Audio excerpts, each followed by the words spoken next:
Bienvenue dans le deuxième épisode de notre saga digitale. Les 4 volets de cette saga s'intéressent aux forces, faiblesses, opportunités et menaces auxquelles sont confrontées aujourd'hui les banques de détail. Dans cet épisode, nous allons zoomer sur l'opportunité que constitue la transformation du modèle de distribution des banques.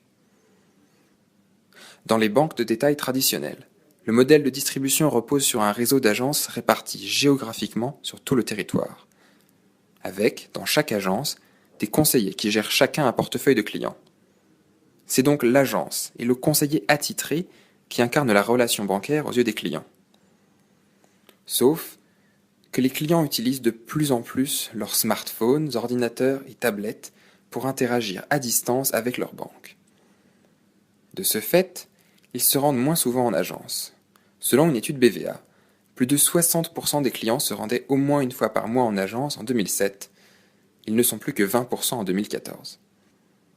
Ce chiffre illustre le décalage entre le modèle de distribution des banques de détail et les nouveaux usages clients. Pourtant, ce qui justifie le surcoût des banques de détail traditionnelles par rapport aux banques en ligne, c'est bien la présence d'un conseiller attitré dans une agence de proximité. Alors, quelles sont les évolutions possibles dans les modèles de distribution des banques traditionnelles ? Comment les banques peuvent-elles tirer parti de leur réseau de conseillers pour se démarquer des banques en ligne ? Afin d'apporter une réponse à ces questions et d'identifier les pistes de réflexion, intéressons-nous aux besoins des clients actuels. Premièrement, le client est plus autonome. Il a accès à plus d'informations, notamment via Internet. Alors, quand il contacte sa banque, son conseiller, il cherche de plus en plus à s'adresser à un expert. Deuxièmement, lorsque le client pose une question à sa banque, il attend une réponse rapide. Il a en fait besoin que sa banque soit disponible. Enfin, bien qu'il n'échange pas toujours avec le même interlocuteur en fonction des canaux utilisés, agence, téléphone, mail, le client souhaite tout de même être reconnu à travers une relation personnalisée. Pour répondre aux besoins d'expertise, on peut envisager de redéfinir le découpage des portefeuilles. En effet, en affectant les clients aux agences non plus par segment géographique mais par segment de clientèle sur un territoire agence plus large, les conseillers pourraient monter en expertise en se spécialisant sur des segments et ainsi apporter davantage de valeur ajoutée lors des premiers rendez-vous qui conditionnent bien souvent la suite de la relation entre le client et son conseiller. Pour adresser le besoin de disponibilité, les banques peuvent déployer des agences spécialisées par cas d'usage. Par exemple, des agences pour les opérations courantes et d'autres pour les projets immobiliers.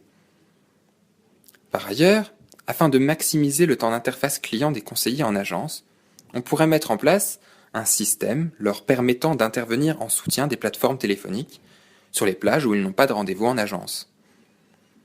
Concernant le besoin de personnalisation, la banque doit faire en sorte de centraliser et partager sur tous les canaux les données communiquées par les clients et leurs profils, afin de permettre au conseiller qui traite une demande de proposer à son client des offres et une tarification adaptée.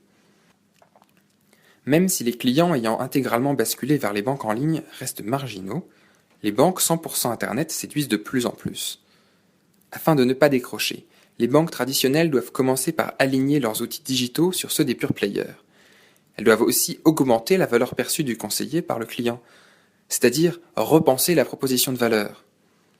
La solution réside dans la combinaison du physique et du digital, à travers la complémentarité cross-canal qui aura des effets significatifs sur la satisfaction client. Les bouleversements sont profonds, le modèle cible inconnu et les investissements à réaliser considérables, d'où l'importance de mobiliser dès à présent les collaborateurs réseau dans une dynamique de changement et de les impliquer dans la recherche de solutions à travers des expérimentations terrain. Fort de ses convictions et retours d'expérience, Exeis Conseil est en mesure de vous accompagner dans la transformation de votre modèle de distribution.